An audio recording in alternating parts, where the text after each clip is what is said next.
যখন বাসায় স্যুপ বানানোর মতো কোনো উপকরণই থাকবে না, কিন্তু ছাদে গিয়ে লেমন গ্রাস দেখে আপনার স্যুপ খেতে ইচ্ছে করবে, তখন কি করণীয়? আর আপনার অবস্থা যদি আমার মতো করুণ হয়, অর্থাৎ রান্না যদি আপনি আমার মতো এত বাজে করেন, তাহলে আজকের ভিডিওটা আপনার জন্য। তো কি করলাম সেটাই চলুন দেখে নেই। এখানে দেখতেই পাচ্ছেন টমেটো নিয়ে নিয়েছি, আর টমেটোগুলো ডিপ ফ্রিজে রাখা ছিল। আমি জানি না কে স্যুপের মধ্যে মটরশুঁটি দেয়, কিন্তু আমি এমন এক মানুষ যার কাছে মটরশুঁটি সব কিছুতে খেতেই ভালো লাগে। পোলাও, বিরিয়ানি, তো ভাবলাম ওয়াই নট স্যুপের মধ্যেও দিয়ে দিই। চিংড়ি মাছ ব্যবহার করেছি, চিকেন দিতে পারিনি কারণ ফ্রিজে ছিল, কিন্তু সেটা কখন বের করব, কখন গলবে, এর জন্য আর সেটা ব্যবহার করিনি। ডিম ছিল বাসায়, আর এই যে সেই কাঙ্ক্ষিত লেমন গ্রাস, যেটার কারণে এই মহাযুদ্ধে আমি নামছি।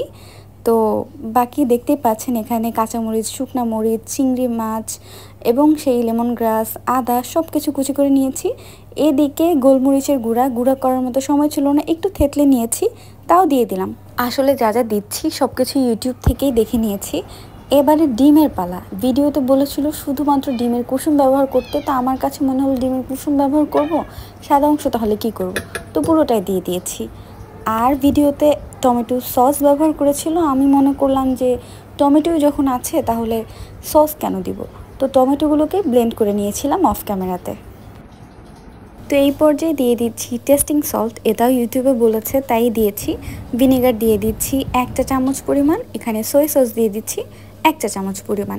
এখানে যা যা দিলাম সব কিছু 1 চা চামচ পরিমাণ দিয়ে দিয়েছি, কিন্তু ইউটিউবে আমাকে একবারও বলেনি লবণ দিতে। আর দেখতেই পাচ্ছেন অনেক খুঁজে বাসায় দেখলাম যে একটা ম্যাগির প্যাকেট পড়ে আছে, ম্যাগি থাই স্যুপের, তো সেটাও দিয়ে দিলাম। এটা কেন দিয়েছি জানি না।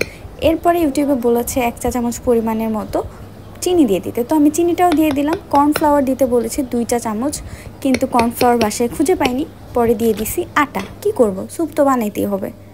এরপর তো দেখতেই পাচ্ছেন, আর মুখে কি বলবো, সব কিছু খুব ভালোভাবে মেখে নিচ্ছিলাম, কারণ আমার কাছে মনে হয়েছে যেহেতু ডিম দিয়েছি তো ভালোভাবে এটা মেখে নেওয়াটা খুব বেশি ইম্পর্টেন্ট। এখন আবার হেলথ কনসিয়াস কেউ এসে বলতে চায় না যে কেন চামচ থাকতে হাত দিয়ে মাখাচ্ছি।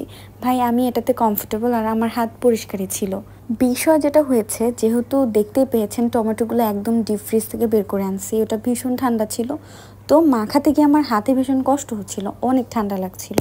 আমি আবার ঠান্ডা খুব বেশি সহ্য করতে পারি না।